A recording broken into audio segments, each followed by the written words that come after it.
क्या मिलूं किससे मिलूं, आज लोग मिलते नहीं। आदमी लाऊं कहाँ से, डाल पर खिलते नहीं। हेलो दोस्तों, साइंस विजन मस्ती में आप लोग का स्वागत है। आज हम लोग ब्रांच ऑफ बायोलॉजी का सेकेंड पार्ट देखेंगे। तो आइए देखते हैं। ऑस्टियोलॉजी। ऑस्टियोलॉजी, ऑस्टियो का मतलब होता है बोन। ऑस्टियो का मतलब क्या होता है? बोन। लॉजी का मतलब होता है स्टडी या अध्ययन करना। स्टडी या अध्ययन करना, यानी बोन का अध्ययन करना ऑस्टियोलॉजी कहलाता है। जहाँ भी ऑस्टियो आपको दिखे वहाँ समझिए कि ऑस्टियो का मतलब बोन होता है। तो अस्थियों का अध्ययन, अस्थियों का अध्ययन या बोन का अध्ययन। इससे रिलेटेड कुछ वर्ड हैं, जैसे ऑस्टियोब्लास्ट।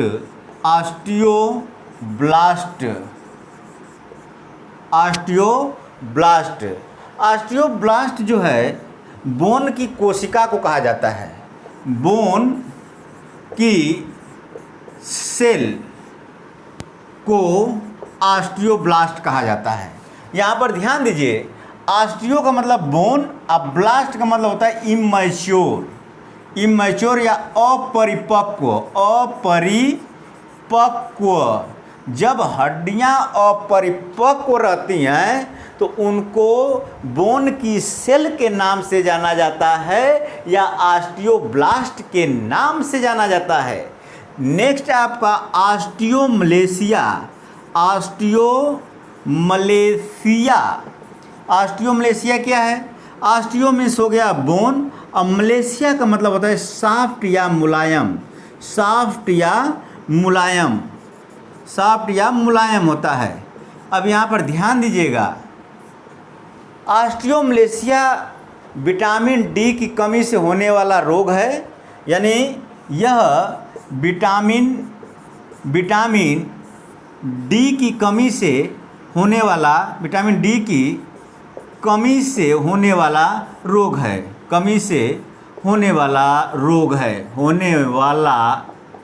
रोग या डिजीज है। तो पूछता है ऑस्टियोमलेशिया रोग किसके कमी से होता है? विटामिन डी की कमी से ऑस्टियोमलेशिया रोग होता है। यह रोग युवावस्था में होता है। युवाओं के शरीर में अगर विटामिन डी की कमी होती है तो उनके शरीर की जो हड्डियां होती हैं, उनके शरीर की जो बोन होती हैं कोमल रह जाती हैं, उसी को ऑस्टियोमलेशिया के नाम से जाना जाता है। तो ये ऑस्टियोमलेशिया हो गया, ये ऑस्टियोब्लास्ट हो गया। एक आता है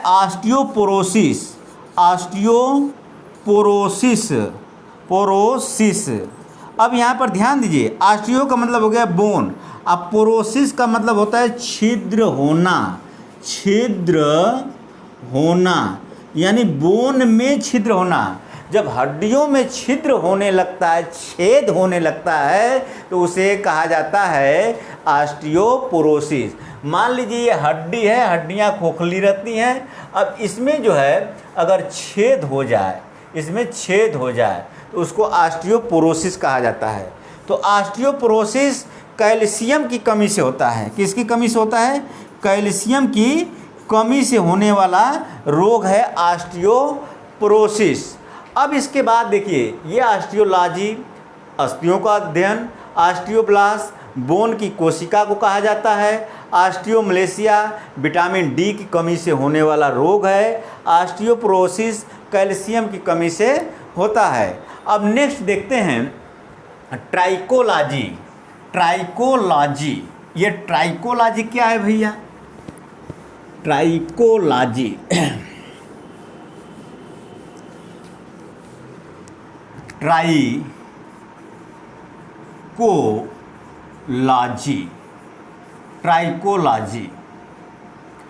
ट्राइको जहाँ वर्ड लिखा रहे उसका मतलब समझ जाइएगा हेयर होता है।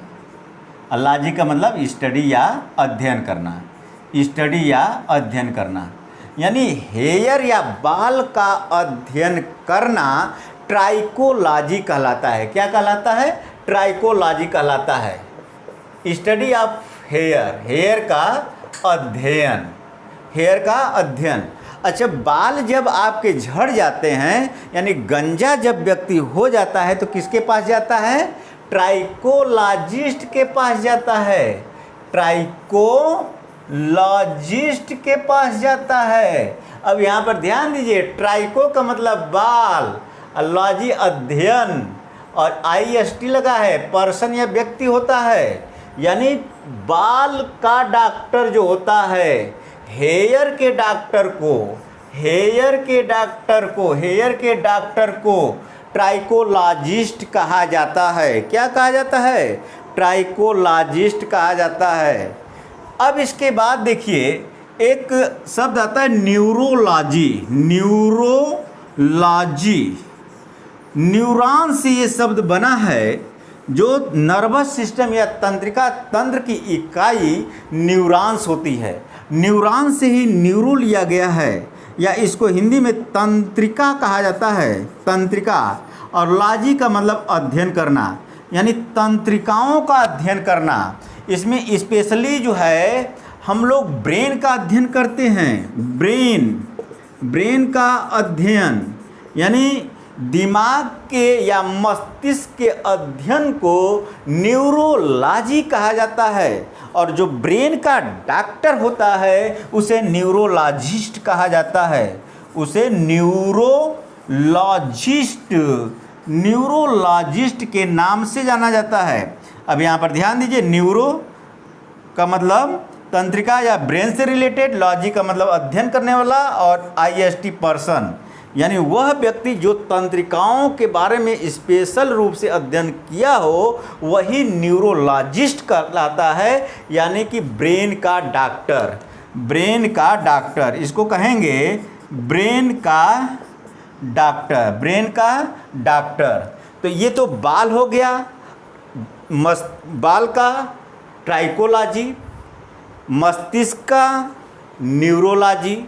अब इसके बाद हम देखते हैं आँख का अध्ययन किसके अंतर्गत किया जाता है? तो जीव विज्ञान के जिस शाखा के अंतर्गत आँखों का अध्ययन किया जाता है उसे ऑप्थेल्मोलॉजी कहा जाता है। क्या कहा जाता है भैया? ऑप्थेल्मोलॉजी कहा जाता है।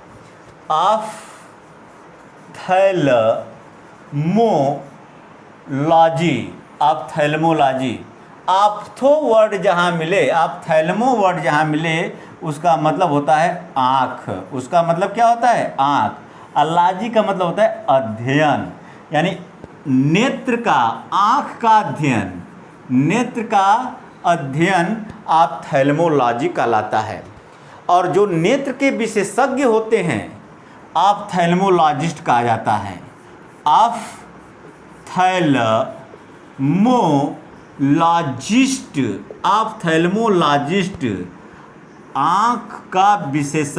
आँख का विशेषज्ञ, नेत्र रोग विशेषज्ञ को ऑप्थेल्मोलॉजिस्ट कहा जाता है। वह डॉक्टर जो हमारी आँखिया की इलाज करता है, आँख की इलाज करता है, उसे ऑप्थेल्मोलॉजिस्ट कहा जाता है। आइए नेक्स्ट देखते हैं राइनोलॉजिस्ट। यह साइलेंट है यहाँ पर। राइनोलॉजी, पहले राइनोलॉजी देखते हैं। राइनोलॉजी जीव विज्ञान के जिस शाखा के अंतर्गत नाक का अध्ययन किया जाता है, नकिया का अध्ययन किया जाता है, उसे राइनोलॉजी कहा जाता है। राइनो का मतलब होता है नाक, राइनो का मतलब क्या होता है? नाक। लॉजी का मतलब अध्ययन करना, यानी नाक का अध्ययन राइनोलॉजी कहलाता है। अब यहाँ पर एक शब्द लिख दूँ, राइनोलॉजिस्ट। तो ये राइनोलॉजिस्ट नाक का डॉक्टर हो जाएगा, नोज का डॉक्टर हो जाएगा, नाक का डॉक्टर राइनोलॉजिस्ट हो गया, यानी नोज डिजीज स्पेशलिस्ट जो होते हैं उन्हें राइनोलॉजिस्ट के नाम से जाना जाता है। किस नाम से जाना जाता है भैया? राइनोलॉजिस्ट के नाम से जाना जाता है। अब एक वर्ड, कभी आप गए होंगे और आपके नोज में स्वेलिंग आई होगी तो डॉक्टर बताता है कि आप राइनिटाइटिस का शिकार हो गए हैं। किसका शिकार हो गए हैं? राइनिटाइटिस। राइनिटाइटिस। अब यहाँ पर ध्यान दीजिए, ये राइनी जो वर्ड है ये नकिया को प्रदर्शित करता है, नाक को प्रदर्शित करता है। और आपको हम बताए भी थे पिछले वीडियो में, आइटिस वर्ड जहाँ भी दिखे उसका मतलब समझ जाइएगा कि सूजन या स्वेलिंग होती है। सूजन या स्वेलिंग होती है, यानी जब हमारे नाक में सूजन आने लगती है तो उसे राइनिटाइटिस के नाम से जाना जाता है। नाक में सूजन, हमारे नोज में म्यूकस पाए जाते हैं, म्यूकस लेयर में स्वेलिंग आती है, सूजन आती है, तो उसे राइनिटाइटिस के नाम से जाना जाता है। अब यहाँ एक प्रश्न पूछता है कि ये तो नाक हो गया भाई, अब कान का अध्ययन किसके अंतर्गत किया जाता है? तो ऑटोलॉजी। ऑटोलॉजी, ऑटोलॉजी जीव विज्ञान के जिस शाखा के अंतर्गत कान या ईयर का अध्ययन किया जाता है, कान का अध्ययन किया जाता है, उसे ऑटोलॉजी कहा जाता है। और जो कान का डॉक्टर होता है उसे ऑटोलॉजिस्ट के नाम से जाना जाता है। कान का डॉक्टर, कान का डॉक्टर ऑटोलॉजिस्ट, यानी कान का ये स्पेशलिस्ट होते हैं ऑटोलॉजिस्ट। तो ये आँख हो गया, नाक हो गया, कान हो गया। अब पूछता है दांत का क्या होगा? तो देखिए ओडोंटोलॉजी, ओडोंटोलॉजी,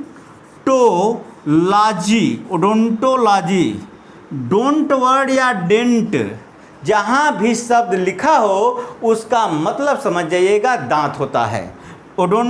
ओडोंटोलॉजी यानी दांत का अध्ययन, दांत का अध्ययन, दांत का अध्ययन। जैसे डेंटिस्ट बोलते हैं, डेंटिस्ट क्या होते हैं? दांत वगैरह को बनाते हैं, तो डेंटिस्ट। तो ये जो है ओडोंटोलॉजी दांत का अध्ययन हो गया। अब नेक्स्ट देखते हैं हिमैटोलॉजी। क्या? हिमैटोलॉजी। ये हिमैटोलॉजी क्या है भैया? आइए देखते हैं। हिमैटोलॉजी, हिमैटोलॉजी देखिए, बहुत याद करने का एकदम तरीका आपको एकदम मस्ती के साथ याद होगा, रटने की कोई ज़रूरत नहीं है। ये नहीं कि आप रटते जाइए, वर्ड पर ध्यान दीजिए और तुम याद कर लीजिए। यहाँ पर देखिए हिमैटोलॉजी लिखा है। हिम शब्द जहाँ भी लिखा रहे उसका मतलब समझिएगा ब्लड होता है।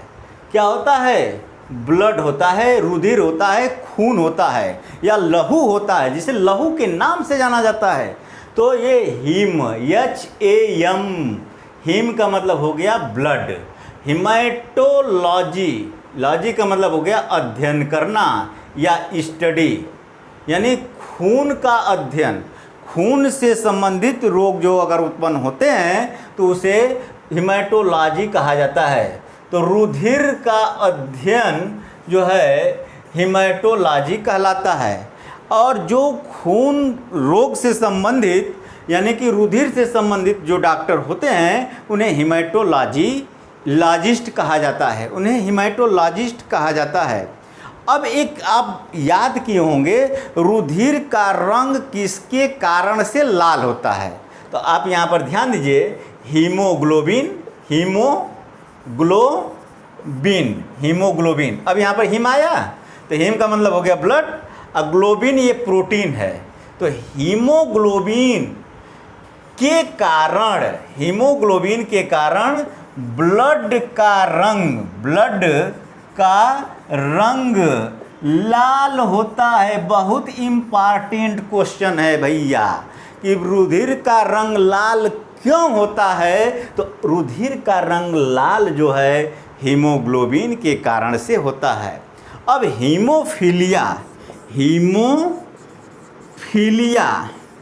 हीमोफीलिया। अब यहाँ पर देखिए, हीमो का मतलब हो गया ब्लड, फीलिया यानी ये फीलिया वर्ड जो है बहने से रिलेटेड है। हीमोफीलिया रोग में अगर हीमोफीलिया रोग से व्यक्ति ग्रसित है, उसका रक्त का स्राव यानी रक्त का थक्का जल्दी नहीं बनता है। यानी हीमोफीलिया रोग में रक्त का थक्का यानी ब्लड क्लॉटिंग जो होती है जल्दी नहीं होती है, उसी को हीमोफीलिया कहा जाता है। तो आप हीमो को पकड़े रहिए बस। हीमो साइटोमीटर लिख देता है, तो रुधिर कोशिकाओं को मापने के लिए हीमोसाइटोमीटर का यूज किया जाता है। हीमोग्लोबिन, रुधिर का रंग लाल होता है हीमोग्लोबिन के कारण से। हीमेटोलॉजी, रुधिर का अध्ययन किया जाता है। आइए नेक्स्ट देखते हैं कि ये हीमेटोलॉजी रहा। हीमेटोलॉजी। अब नेफ्रोलॉजी। नेफ्रोलॉजी क्या है, यहाँ ध्यान दीजिए। Nephrology, nephrology, nephron. नेफ्रॉन जो होती है किडनी की इकाई होती है। किडनी या ब्रिक की इकाई। किडनी को ब्रिक या गुर्दा कहा जाता है, ब्रिक या गुर्दा के नाम से जाना जाता है। किडनी की यूनिट या इकाई जो होती है नेफ्रॉन होती है। क्या होती है भैया? नेफ्रॉन। और यही नेफ्रॉन हमारे यूरिन को, हमारे मूत्र को छानने का काम करता है। हमारे नेफ्रॉन्स जो होते हैं, जो किडनी में नेफ्रॉन्स होते हैं, ये मूत्र को फिल्टर कर देते हैं। यानी कि मूत्र को छानने का काम कौन करता है? नेफ्रॉन करता है। और ये नेफ्रोलॉजी शब्द है। तो नेफ्रोलॉजी यानी ये नेफ्रॉन जो है किडनी की इकाई है, किडनी की यूनिट है। अलॉजी अध्ययन यानी कि किडनी का अध्ययन, किडनी का अध्ययन जो है नेफ्रोलॉजी कहलाता है।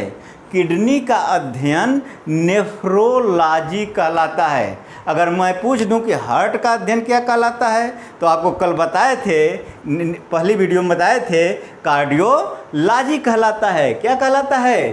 कार्डियोलॉजी कहलाता है। अब नेक्स्ट देखते हैं पैथोलॉजी।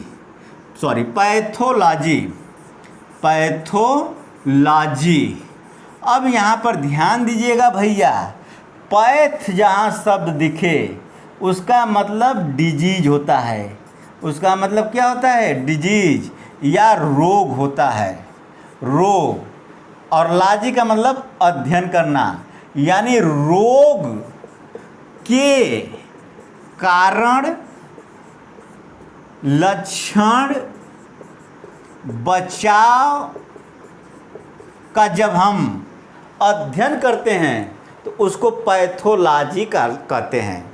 जीव विज्ञान के जिस शाखा के अंतर्गत रोग के कारणों का, उसके लक्षणों का, किस कारण से रोग हुआ है, किसके कारण से रोग हुआ है, वायरस के कारण से हुआ है कि बैक्टीरिया के कारण से हुआ है कि प्रोटोजोअन्स के कारण से हुआ है, किसके कारण से हुआ है, रोग के कारण, लक्षण, बचाव के बारे में जब अध्ययन करते हैं तो उसे पैथोलॉजी कहा जाता है। लेकिन एक चीज़ यहाँ ध्यान दीजिए, पैथ का मतलब हर जगह रोग मत समझ जाइएगा। पैथ का मतलब फीलिंग भी होता है। ये जो रूट वर्ड है पैथो, इसका मतलब तो डिजीज है ही। पैथ का मतलब होता है पैथ, PATH, पैथ। इसका मतलब फीलिंग भी होता है। तो कुछ वर्ड हैं उसके दो दो तीन तीन अर्थ होते हैं, वह कहाँ पर किसका यूज होगा उसके ऊपर डिपेंड करता है। अगर मैं यहाँ पर लिख दूँ टेलीपैथी, अब यहाँ पर ध्यान दीजिए, टेली का मतलब क्या होता है? दूर। टेली का मतलब दूर, और पैथी का मतलब फीलिंग। पैथी का मतलब फीलिंग, यानी दूर की फीलिंग, जब व्यक्ति दूर की फीलिंग करता है तो उसे टेलीपैथी कहा जाता है। जैसे टेलीफोन है तो टेलीफोन, यहाँ पर पहले ध्यान दीजिए, टेलीफोन, तो इसमें हम आपको बताए थे टेली का मतलब हो गया दूर, अब फोन का मतलब होता है साउंड। जब दूर की साउंड को सुना जाता है तो उसे टेलीफोन कहा जाता है। और यहाँ टेलीपैथी है जब दूर की फीलिंग, मान लो कि कोई व्यक्ति है, कोई बॉय है, वह रह रहा है प्रयागराज में, वो कहाँ रह रहा है, प्रयागराज में, और उसकी प्रेमिका, उसकी लवर है, वह लखनऊ में रह रही है। ठीक है, उसकी प्रेमिका या लवर जो है लखनऊ में रह रही है और प्रेमी प्रयागराज में रह रहा है। तो इसमें क्या होगा, ये सोचेगा क्या कर रही होगी, कैसी होगी, क्या पहनी होगी, और ये सोच रही होगी कि क्या कर रहे होंगे। तो ये फीलिंग अपने आप में उत्पन्न करता है, उसी को टेलीपैथी के नाम से जाना जाता है। किस नाम से जाना जाता है, टेलीपैथी के नाम से जाना जाता है। तो ये आपका टेलीपैथी हो गया। तो पैथोलॉजी रोग के कारण, लक्षण, बचाव इत्यादि के बारे में जब अध्ययन किया जाता है तो उसे पैथोलॉजी कहा जाता है। क्या कहा जाता है भैया, पैथोलॉजी के नाम से जाना जाता है, पैथोलॉजी के नाम से जाना जाता है। अब आइए देखते हैं ऑर्निथोलॉजी, बहुत ही इम्पॉर्टेंट है। ऑर्निथोलॉजी,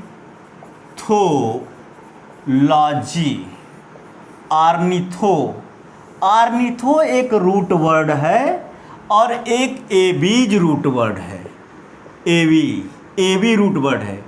एबी का मतलब होता है वर्ड या पक्षी, वर्ड या पक्षी, और ऑर्निथो का मतलब भी होता है पक्षी। दोनों ध्यान दीजिएगा। अलाजी का मतलब हो गया अध्ययन करना, यानी कि ऑर्निथोलॉजी में पक्षियों का अध्ययन किया जाता है।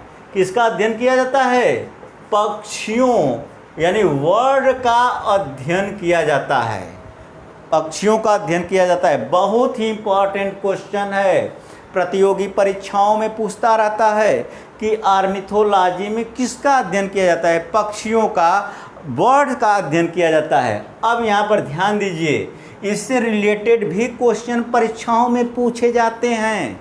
आइए देखते हैं वो कौन से प्रश्न बनते हैं। पूछता है कि भारत का वर्ड्समैन ऑफ इंडिया किसको कहा जाता है। यहाँ पर ध्यान दीजिए, वर्ड्समैन ऑफ इंडिया, वर्ड्समैन ऑफ इंडिया, तो डॉक्टर सलीम अली को वर्ड्समैन ऑफ इंडिया के नाम से जाना जाता है। डॉक्टर सलीम अली जो थे, यह पक्षियों के वर्ड्स के लैंग्वेज को, भाषा को आसानी से समझ लेते थे, यानी जब चाहे पक्षियों को बुला लेते थे। जब इनकी इतना पक्षियों के बारे में गहन अध्ययन कर लिए थे, पक्षियों को जैसे चाहते बुला लेते थे। इस कारण से डॉक्टर सलीम अली को वर्ड्समैन ऑफ इंडिया के नाम से जाना जाता है। अब इसमें क्वेश्चन पूछता है कि एबी जो है, एबी का क्या रोल है। यहाँ पर देखिए, आप पढ़े होंगे कि Abies group, pieces group, amphibians group, mammals group, और एक चीज़ पढ़े होंगे कि एबीज ग्रुप में पक्षियों को रखा गया है। रेप्टिलिया ग्रुप में रेंगने वाले प्राणियों को रखा गया है। रेप्टिलिया ग्रुप में किसको रखा गया है, रेंगने, सांप वगैरह को रखा गया है। एम्फीबिया में किसको रखा गया है, मेढक वगैरह को रखा गया है। मैमल्स में स्तनधारियों को रखा गया है। पीसेज में मछलियों को रखा गया है। पीसेज ग्रुप में किसको रखा गया है, मछलियों को रखा गया है। तो एबीज ग्रुप में पक्षियों को रखा गया है। एबीज ग्रुप में पक्षियों को रखा गया है। अगर यहाँ पर मैं लिख दूँ एबियरी, एक शब्द यहाँ पर एबियरी लिख दें, एबियरी। अब यहाँ पर एबी का मतलब हो गया पक्षी, एबी का मतलब क्या हो गया, पक्षी। ARY लगा है, इसका मतलब हो गया स्थान। पक्षियों के रखने के स्थान को एवियरी कहा जाता है। पक्षियों के रखने के स्थान को एवियरी कहा जाता है। क्या कहा जाता है भैया, एवियरी कहा जाता है। अब इससे पक्षियों से 2 क्वेश्चन पूछता है, बहुत इंपॉर्टेंट। दुनिया का सबसे छोटा पक्षी और दुनिया का सबसे बड़ा पक्षी कौन सा है? तो देखिए, अगर दुनिया का सबसे छोटा पूछे, सबसे छोटा पक्षी और सबसे बड़ा, सबसे बड़ा पक्षी, सबसे बड़ा पक्षी। देखिए, सबसे छोटा पक्षी जो होता है वो हमिंग बर्ड होता है। कौन सा वर्ड होता है?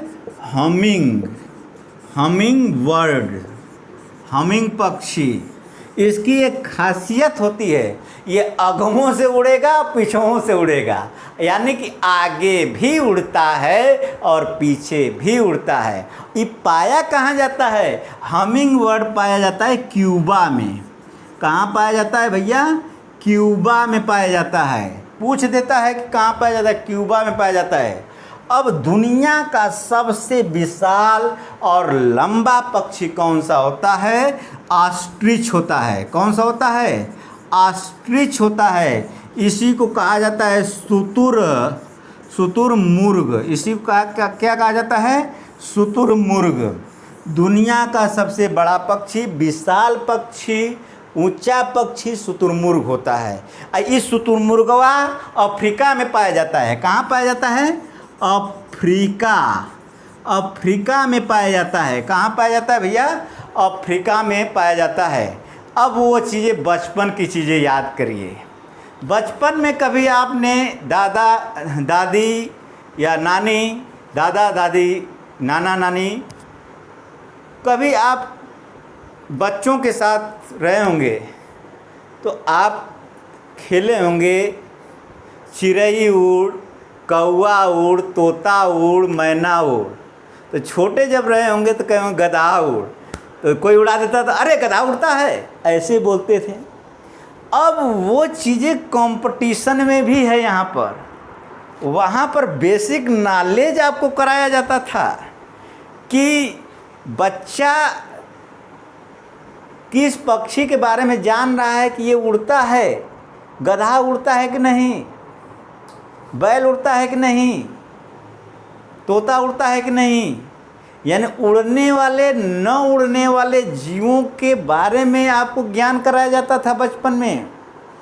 और यहाँ कंपटीशन में भी पूछा जाता है कौन से पक्षी हैं जो उड़ने में असमर्थ हैं, न उड़ने वाले पक्षी कौन से हैं।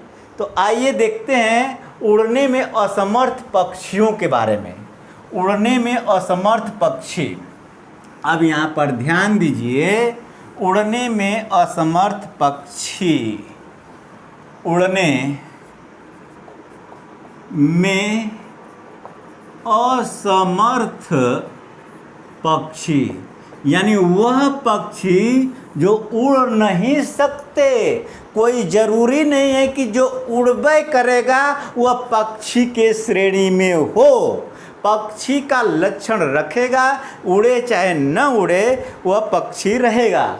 अब उड़ने में असमर्थ पक्षी कौन से हैं भैया? देखिए, रिया एक पक्षी होती है, उड़ती नहीं है, ठीक है। कीवी, ये भी नहीं उड़ता है बेचारा। एमू, ये भी नहीं उड़ती है। ऑस्ट्रिच, ये भी नहीं उड़ता है। कैसीवेरी,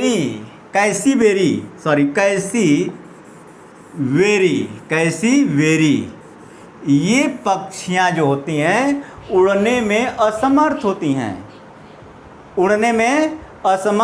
हैं।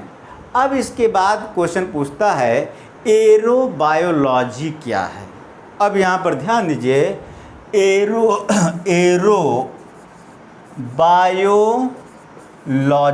एरोबायोलॉजी बहुत रटने की ज़रूरत नहीं है।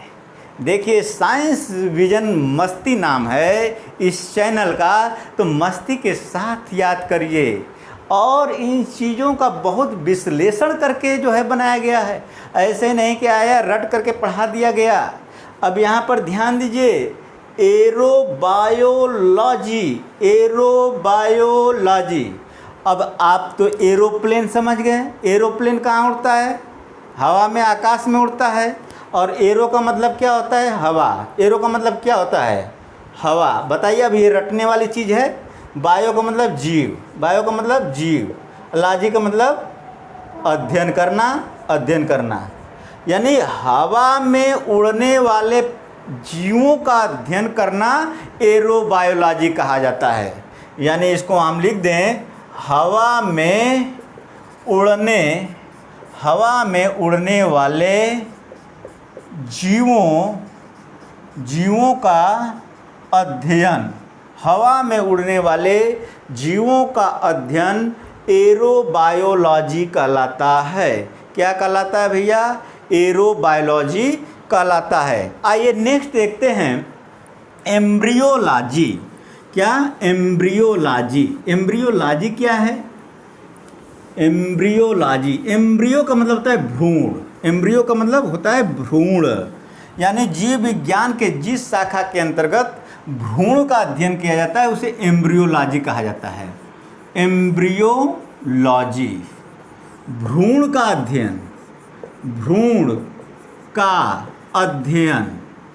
या अंडा जब बनता है, निषेचन फर्टिलाइजेशन की प्रक्रिया होती है, उसके बारे में अध्ययन एम्ब्रियोलॉजी में किया जाता है। किस में किया जाता है? एम्ब्रियोलॉजी में किया जाता है। एक शब्द यहाँ पर मैं लिखूँ, पोमोलॉजी। पोमोलॉजी, पोमोलॉजी, पोमोलॉजी में किसका अध्ययन किया जाता है? देखिए, पोम का मतलब होता है फल। ये सब ग्रीक लैटिन वर्ड हैं, इनको आपको याद करने की ज़रूरत है। और एक बार आपने रूट वर्ड को याद कर लिया तो समझ लीजिए एक वर्ड से आपके 10 शब्द तैयार होंगे।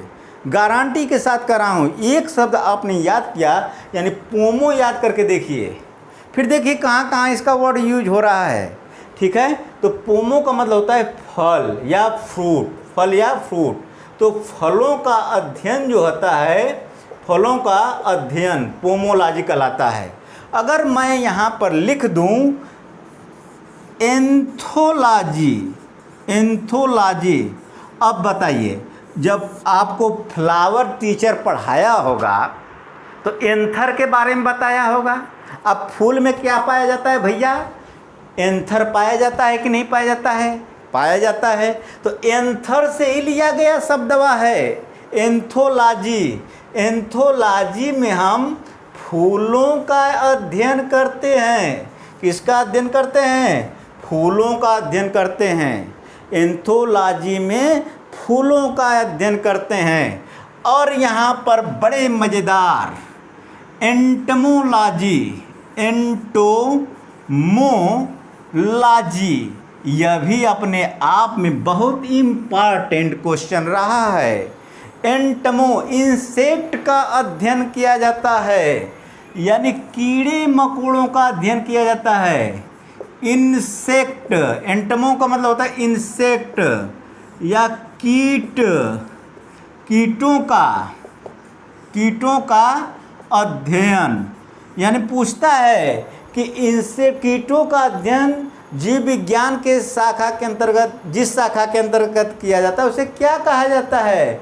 एंटमोलॉजी कहा जाता है। यानी कीड़े मकोड़ों का अध्ययन, कीड़े मकोड़ों का अध्ययन एंटमोलॉजी कहलाता है, एंटमोलॉजी कहलाता है। और एक शब्द यहाँ पर ध्यान दीजिए भैया, डेंड्रोलॉजी। डेंड्रोलॉजी में किसका अध्ययन किया जाता है? तो डेंड्रो का मतलब क्या हो गया? डेंड्रो का मतलब हो गया पेड़, ट्री, या इसी का मतलब होता है झाड़ियाँ। क्या होता है? झाड़ियाँ या पेड़ भी होता है।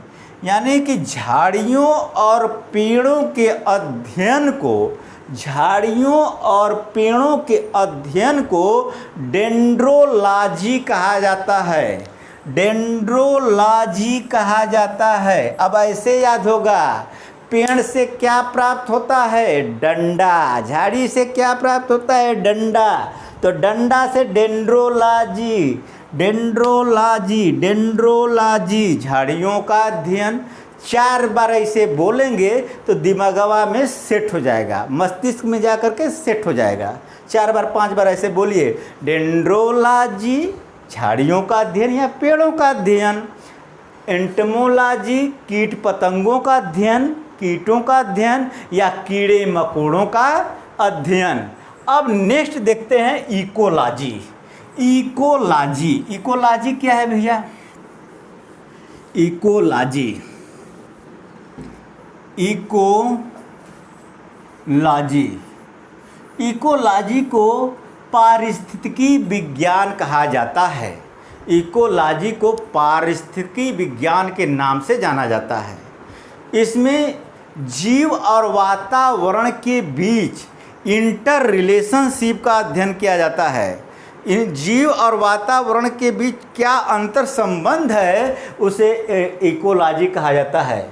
यानी जीवों और वातावरण के बीच अंतर संबंधों का अध्ययन, अंतर संबंधों का अध्ययन इकोलॉजी कहलाता है। एक प्रश्न पूछता है इवोल्यूशन। इवोल्यूशन क्या है? इवोल्यूशन, ठीक है। सरल जीवों से, इसको जैव विकास कहा जाता है। जैव विकास, इसको किस नाम से जाना जाता है? जैव विकास के नाम से जाना जाता है। सरल जीवों से क्रमशः जटिल जीव के उत्पन्न होने की प्रक्रिया को जैव विकास कहा जाता है। यानी सरलतम जीवों की उत्पत्ति कैसे हुई और धीरे धीरे जीवों का विकास कैसे होता गया, वह इवोल्यूशन के अंतर्गत अध्ययन उसका किया जाता है। एक शब्द है जेनेटिक्स। जेनेटिक्स, अभी हम आपको बताए थे कि जेनेटिक्स आनुवंशिकी, आनुवंशिकी इसको हिंदी में बोलते हैं जीन। GEN जहाँ लिखा रहे उसका मतलब होता है, उसका मतलब क्या होता है? GEN जहाँ लिखा रहे उसका मतलब होता है उत्पत्ति से रिलेटेड है। उत्पत्ति या ओरिजिन से रिलेटेड है। किससे रिलेटेड है? ओरिजिन से। ओरिजिन या उत्पत्ति से रिलेटेड है। आनुवंशिकी क्या है? जीवों के आनुवंशिक लक्षण जब एक पीढ़ी से दूसरे पीढ़ी में स्थानांतरित होते हैं तो उसी के अध्ययन को जेनेटिक या आनुवंशिकी कहा जाता है। आनुवंशिकी लक्षणों के स्थानांतरण का अध्ययन, विभिन्नताओं का अध्ययन ही आनुवंशिकी कहलाता है। जैसे माता पिता का लक्षण जब उसके बच्चे में जाता है तो वही है आपका आनुवंशिकी, जेनेटिक्स। जैसे लोग कहते नहीं हैं कि जो है नकिया जो है अपने उसके पापा पर गई है, अखिया उसके मम्मी पर गई है, ठीक है, और ये गलवा जो है मुँह उसके दादा पर गया है। यानी पूर्वजों के लक्षण जो है बच्चे में आते हैं, ठीक है। इसका अध्ययन आनुवंशिकी के अंतर्गत किया जाता है। तो ये जीव विज्ञान की कुछ प्रमुख शाखाएं रहीं। वैसे जीव विज्ञान की बहुत सी शाखाएं हैं। जैसे मैं बोलूँ मछलियों का अध्ययन किसके अंतर्गत किया जाता है? तो इक्थियोलॉजी, इक्थियोलॉजी के अंतर्गत मछलियों का अध्ययन किया जाता है। इक्थियोलॉजी के अंतर्गत किसका अध्ययन किया जाता है? मछलियों का अध्ययन किया जाता है। तो इतना रहने, ये आपके इतना रहने देते हैं, ठीक है। जय हिंद दोस्तों।